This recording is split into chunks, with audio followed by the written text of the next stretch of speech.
it's Elizabeth Haslett from Silvernest Homeschooling, and I'm here to have a wonderful conversation with you about all the things that I thought I would use, but I actually didn't use. And so I just want to give you permission to not use all the things you thought you were going to use, or make mistakes as a homeschool parent, and then just decide, you know what, that didn't work, or I thought it was going to work, or whatever you need. Also, please know these are things that didn't work for us or didn't work for me.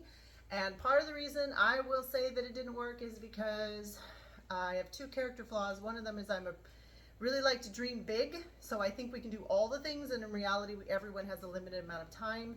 And the other thing is that I can procrastinate to the point where something that was a good idea no longer fits in our world. So some of those things don't fall into those categories, but some of them definitely do, and I'll try to clarify which did that. And so yeah, I'll just show you some things, and maybe this will inspire you to be able to either let go, forgive yourself, move on, whatever. So, all right, we're gonna start with the most big ticket item. I thought I would use a whole bunch in my homeschooling, but I actually don't use hardly at all, and that is my iPad. Now, this was a gift to me for making art, so it wasn't actually intended for school, so I feel better about that.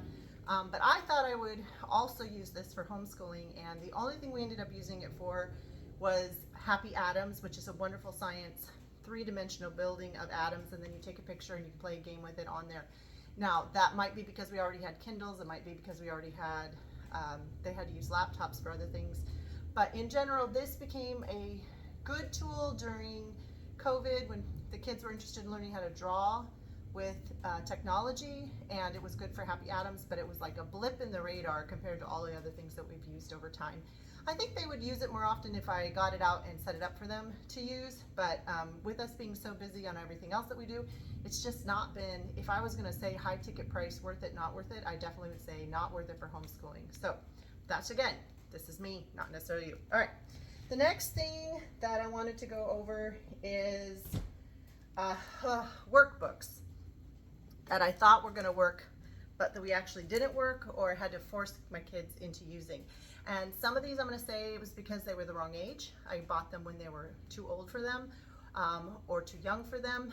But also, I got suckered in by all the pretty things, and I just thought, these are so pretty, my kids are absolutely gonna love them, and instead, either I made them finish them anyway, or we ended up just kind of skipping past them. So, these Usborne, Write Your Own Adventure Story, there's one on poetry, there's one on, you can see we did a little bit, right? But for the amount of time and effort that I put into purchasing these, definitely not worth it. And maybe it'd be greater for somebody who's more of an unschooler, but for us, my kids just preferred to write in journals. They didn't need all the prompts and stuff. They'd read a couple of the pages and get inspired, but it wasn't worth the entire investment. So those didn't go well. Also, the Usborne sticker books, I would have loved these as a kid, and I think they're great for visual history understanding, but they did not want to put the stickers in. I even would take them on road trips, and they'd prefer to stare out the window over putting stickers on things. And I'm going to say maybe I got them a little too old, but you can't read this information underneath it unless they're a certain age. So these were definitely not worth the time, effort, money arguing. Also, the Usborne Museum activity book, we actually did a whole unit on museums with one of my children, and you can tell it wasn't used for that unit. The other child, I made them do it, and they grumped and complained the whole time. So having too many extra activity books like this, sometimes they worked depending on the activity book for like a sick day, but in general, these were not worth the financial investment. Also, the Atlas of the World, they were too old for this when we did our world studies. I wanted them to see the actual things that were happening and use it as another resource, but we ended up just having, this is how they put all the stickers on. And I made them do it, but they hated it, and it didn't go well. The information in here was redundant. We had already had another pile of books that was much better at it, and so this was definitely a waste of time. All right, other things that we tried to use and didn't go so well. Fancy homeschool planners. This is the one from Not Consumed, but I've also tried to and purchase some Gather Round stuff for my high school students. I thought was going to really help us stay on track and keep track of all of our core classes and our the credits and stuff that we needed, and it was great because you could buy it and then print as many as you wanted, and it has not worked for any of the kids. The organizer worked a little bit, but it was cumbersome for me to print off, and 3-ream binder too big, so I've done a whole video on why this wasn't what I thought it was and what it's actually for, and then I also did a video on what we actually use, so if you're curious about any of that.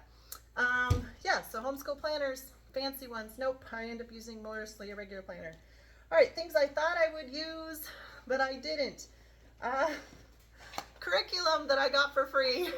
So I have gotten a lot of free curriculum, and I've been really excited and picked it up from the free bins or wherever and brought it home, or someone's given it to me, and I've gone through it and kept it on my shelf for a while, and then ended up having to find a place to redonate it again. If I did not set out to intentionally use that thing from the very beginning, most of the time I never used it. It stressed me out because I had too many options. It stressed me out because I felt bad that I'd taken it when someone else might be using it, or that I kept it for so long. So for example, these are the Building Great Sentences, Exploring the Writer's Craft, and these are the Great Courses series, and we've done a little bit of these when people have been sick, but honestly I have probably 15 of them and we just haven't done them. But these only are examples of probably hundreds of things that have come through my house that I thought for sure I would use and that I didn't use. On another side of that would also fit in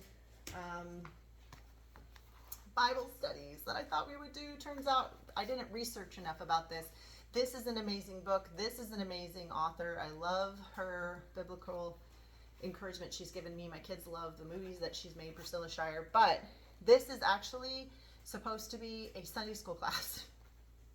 And so I even got to the point where I got a bunch of friends and we were going to do this. I think some of them also bought the curriculum, and we had it all set up and we were going to do it like a Bible camp or something. And then time just got away from us. Kids got older, things happened, and yet because I bought these myself, I've been holding on to them in hopes that someday, somehow, somewhere, our church uses a completely different type of format, so it's not even useful to donate it there. Oh, I forgive myself. Sorry. Next time, I will do more research before I purchase the item. Right? All right. This also falls into the category of things that I got for free, but I am still hoping to use, and these are, I love Gather Round, and I found these. So maybe next year I will use them. I know I don't need all of them because I don't have that many kids that would be using it, but I just fell in love with it. So nope, I am not cured from picking up free curriculum, but hopefully I'm more picky. So, or maybe I just don't keep it as long.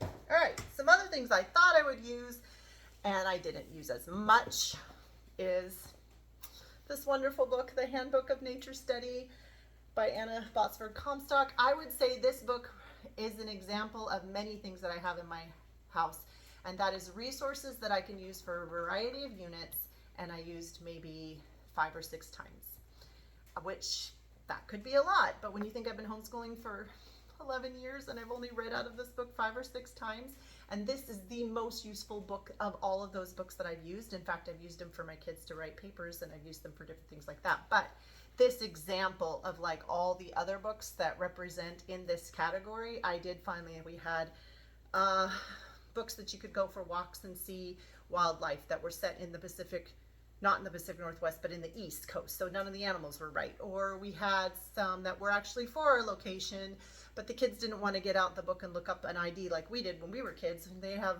you know, apps and things for that. So I would say that these nature books that have 1, maybe 2 for reference, but I mean, we had probably 15, and this is the one that I actually used, which is why I still have it, but it didn't use it near as much as I thought it would. All right, time to come clean again. Thriftbooks.com is where I love to buy a lot of books.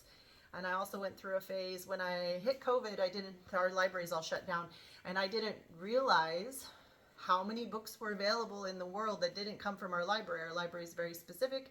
It only includes certain kinds of books. And so I was like, what? There's a whole world out there. Let's get all the things. And so I bought Amazing Girls of Arizona, True Stories of Young Pioneers, hoping that I could incorporate this in my American history curriculum.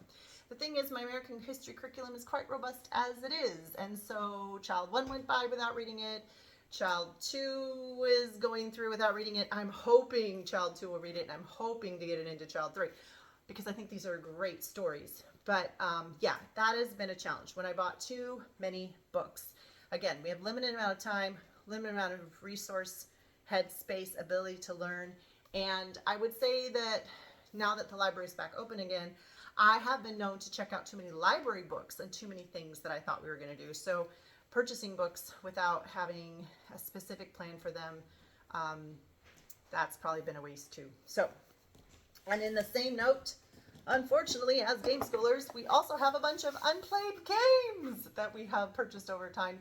And I would say that these are also a problem child because the guilt of not having played them combined with the fact that they're amazing and that they should be played. This is a great game, and once again, we are hitting American history, and once again, it hasn't come off the shelf yet. I even planned in game time into this year, and we probably hit 1/3 of the games that we thought we were going to play, maybe even 1/4. So that's a bummer. So again, over-research your games before you buy them. Plan to play the same games more so they can get more out of those games rather than trying to buy all the things. In fact, I'm probably going to do a, not shelf of shame, but shelf of opportunity of board games that I bought that we've yet to play, why I got them, and why we haven't played them. So maybe that can help somebody later on.